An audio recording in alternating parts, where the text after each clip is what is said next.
Thank you for tuning in to Mr. Cliff's Toy Shop. On today's review, we take a look at the Hasbro Power Rangers Lightning Collection.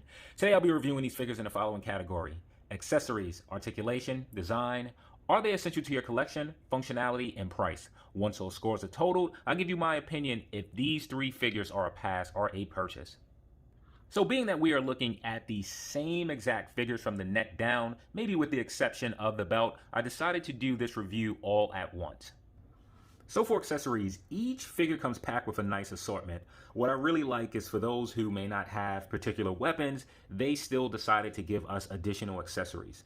The Blue Ranger, for example, definitely comes with more weapons. However, for the Black Ranger, they decided to give an effect piece. And for the Red Ranger, which comes with the less weapons out of the three, they decide to also include 2 effect pieces. So I really like that. Now, one of the things that I don't like particularly about the weapons is how soft they are. And I've talked about this a while back. This is due to Hasbro having 4+ on their packaging, so items have to be a little bit softer. So it comes out of the package a bit warped. Aside from that, it's not much paint up here, but the paint that's here is relatively clean. Let's see if I can zoom in a little, focus. So pretty cool accessories. In addition to that, you get, and I don't know what these are called, so you get these shorter pieces done in the same blue and silver, a bit warped, but they also look good. You receive the same pistol for all of the characters, which is accurate to the show, if I remember correctly. You receive 2 pair of hands in total, 2 gripping hands, which come on a figure, and 2 fisted hands. So this I have a problem with. I wish that instead of giving us all fisted hands for these characters, that they would have provided different gesturing hands. As anyone who watched the series, man oh man, did they throw up a lot of signs. And what we get here that we certainly never received with Bandai, as long as they had this license, we get alternate heads. So I think the heads themselves are a bit off. Could be sculpting, definitely is paint. But nevertheless, I do like to have this option. Originally, I thought that this head sculpt was most accurate out of the 3. I'm not so sure anymore, but I do like the glasses. It is a lens up here, and you can see the eyes underneath it. So moving on to the Black Ranger, perhaps my favorite accessory, you receive this axe. Has some heft to it, again done with soft plastic. And you receive this effect piece, which attaches to the bottom of the axe.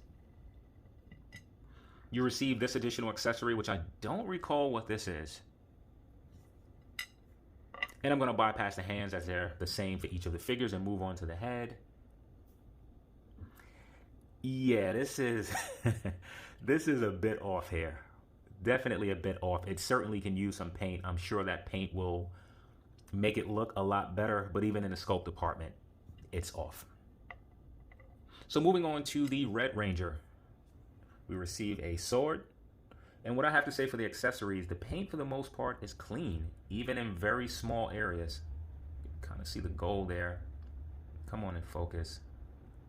So I'm really happy about that. We receive 2 effect pieces. Both are actually different, and they're cool. Not anything spectacular. This one I like more than the other. It's a bit more vibrant in color. Not sure if that's really coming across on camera. And then I would have to say that this head sculpt is actually the most accurate out of the 3. It is, however, a bit chubbier than I remember the Red Ranger being. So for overall accessories, I don't feel they disappointed, especially for the price point. So I'll be giving these figures a 10 out of 10 for accessories. So for articulation, the head is able to look up. Not a lot. He is able to bury his entire chin down. It's able to rotate full 360 if you choose to, and no pivot, no tilt. The head does shift back and forth.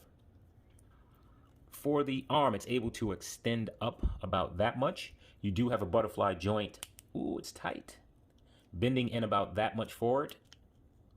Wow, going way back. Let's just try forward again. Okay, that's pretty good. So you have an upper bicep cut. Next point of rotation will be at the wrists, which are on a hinge. Elbows are, ooh, it's tight. Elbows are double jointed, bending way in. So you have my, nope, not true. So with the torso, the upper, you have a floating part giving extraordinary range. It's able to move forward that much, backwards that much, good amount of pivot and tilt. And then again, it does rotate. So now with the bottom part, using the combination of the two, it leans forward that much, crunches all the way back a phenomenal amount, and no rotation. No rotation. Just making sure. The legs come out to the side about that much, forward that much, does not move back at all. That is, goes to an angle backwards, but not really back at all. You do have an upper thigh cut. Next point of rotation is at the boot. The foot is able to go all the way down, extraordinary amount, all the way forward, and angle, and pivot, excuse me, in that much, outwards that much. Hasbro continues to have the best ankles in the industry. And the, wow, look at that. These are double jointed, bending all the way in. So for articulation, it is solid. There are some limitations with the head. The torso functions pretty well with the exception of no waist movement. The legs also work very well. So for overall articulation, I'll be giving the set an 8 out of 10. Notice I said set. This is not a set. I'll be giving these three figures an 8 out of 10. So for design, I'll start with the Blue Ranger, take a longer look at him, and do a quick look at the other two. So just want to zoom in for a moment just to look at the helmet. The helmet is exceptionally clean. The silver is where it needs to be. You see the small area of gold here.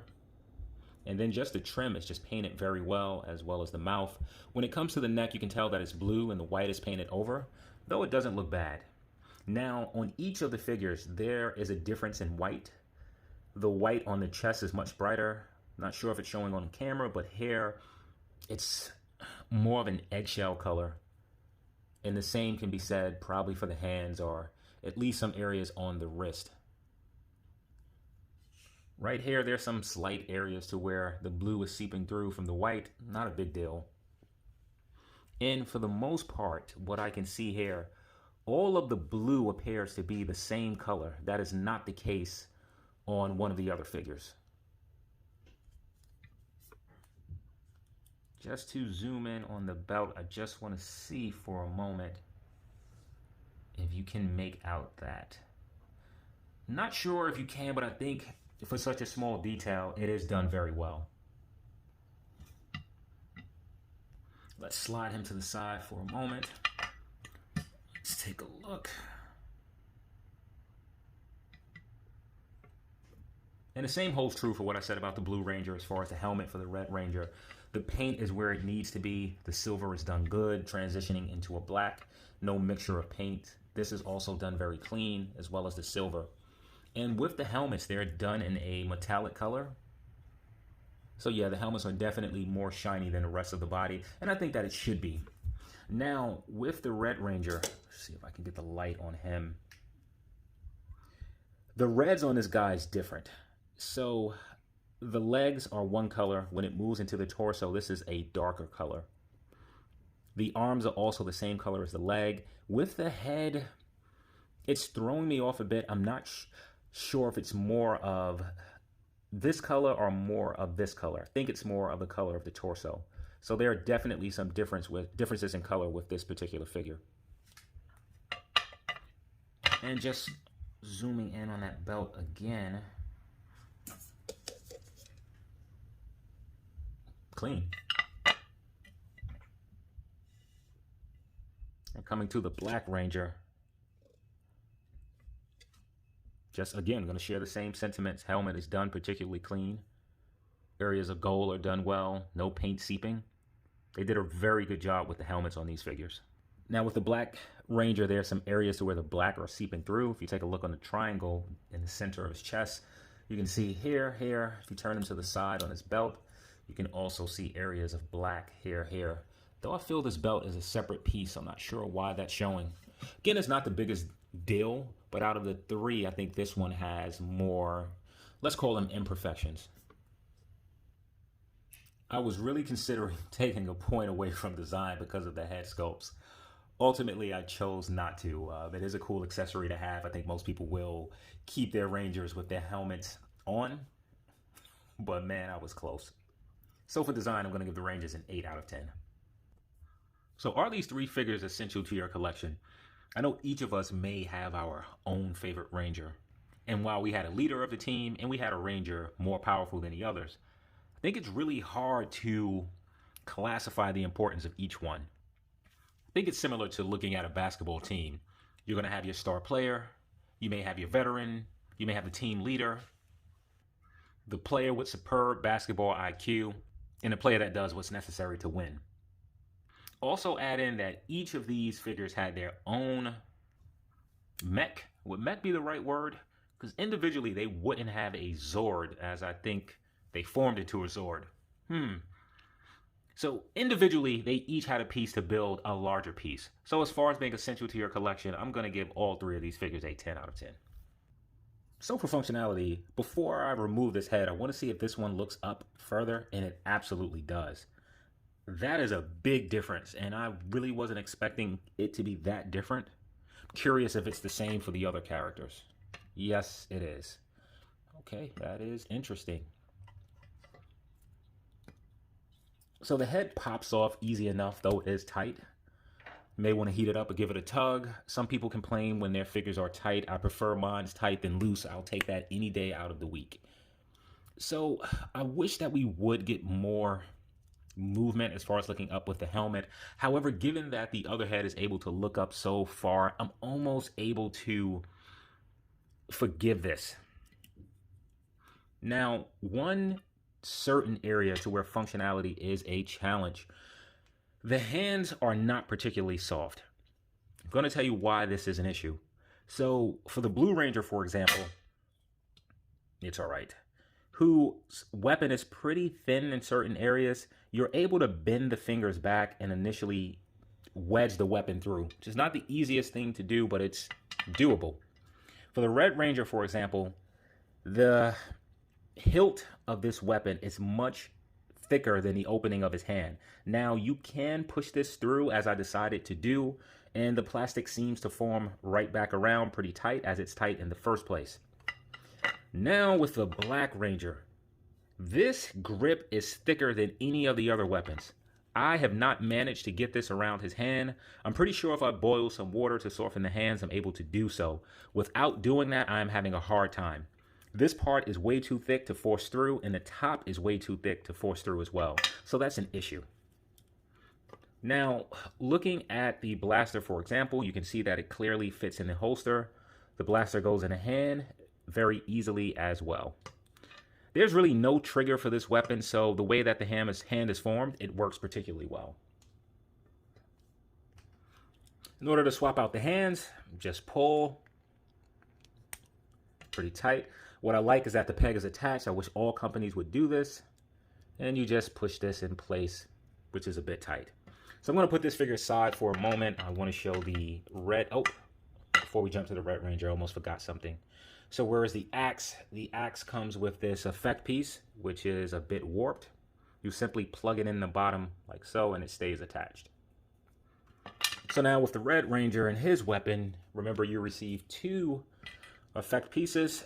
Simply slide it on like so.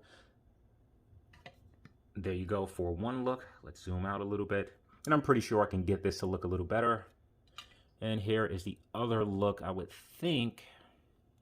Nope, thought wrong. Something along this line. All right, so there you go. All right, and let's put him to the side. Now, the Black Ranger comes with this additional weapon. I'm assuming it goes... I don't know how it goes. Is it supposed to be like this? I somehow doubt that. I guess he can also hold it this way. Yeah, I don't remember this, so I don't know how that goes. So now that we have the weapons out of the way, just want to go back to the body for a moment. The butterfly joints works tremendous. just really reaching in a great amount and a huge amount backwards. I wish we had this much range forward, but I guess it's not to break up the scope. That's why you don't receive as much, even though forward is still good. My one gripe is that there's no waist swivel. I think we could have had one, especially underneath the belt, as that would have been hidden. So for overall functionality, I was going to remove a point due to the lack of mobility in the head. However, looking how the human heads are able to look up, I decided not to. I will, however, be removing a point for not having the waist swivel. I will also be removing a point for not having hands that are more suited for the weapons. So for overall functionality, I'll be giving these three figures an 8 out of 10. So almost forgot two portions in the functionality department. One, the stand test. They stand perfectly fine on their own.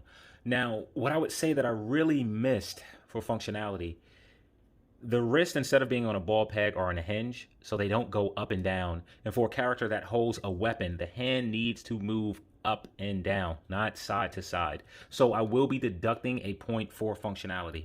I realized this once the video was over, so you will see in text to where I've adjusted the score. So for pricing, these figures come in at $19.99. Add in taxes, you're looking at a price point of about $22. You can pick this up from your local comic shops or retail locations. So I think for most part, a lot of us won't have to have these figures shipped. So now, are they worth the price of admission? So let's see what they come with. For one, we receive way more than we ever received with Bandai. You get an alternate head, you receive a slew of weapons, pistols or blasters, as well as other design weapons fitted to each character. In addition to that, you receive a whole lot of articulation, just some limitation in the waist, but aside from that, really a well-articulated figure. So for pricing, I'm not going to spend much more time on this. I'm going to give these three figures a 10 out of 10, which should give each of them an overall Cliff score of 54 out of 60. So now, are these three characters a pass or a purchase? If you are a Power Rangers fan, absolutely, it is a purchase. If you are an action figure fan that is looking for some cool but cheesy characters, maybe to add to your lineup, to throw in some motorcycles, to be the good guys who get beat up by the bad guys, I'm going to say that these can also fit into your collection. In addition, they are a third of the price that the figures were from Bandai. So I'm going to say that these are absolutely a purchase. Here's a Red Ranger by his lonesome. I'm going to throw in Masters of the Universe Origins Man-at-Arms. Going to throw in the NECA Triceraton, which I will be reviewing shortly. I don't know which review will come up first, whether it will be the Power Rangers or that Triceraton. Alright, so I don't have many action figures lying around, so this will be one of the last two comparisons. Here he is next to Hasbro's G.I. Joe Classified Storm Shadow, and here he is next to Hasbro Marvel Legends Kingpin. So thank you for tuning around to Mr. Cliff's Toy Shop. I hope to see you during the next review.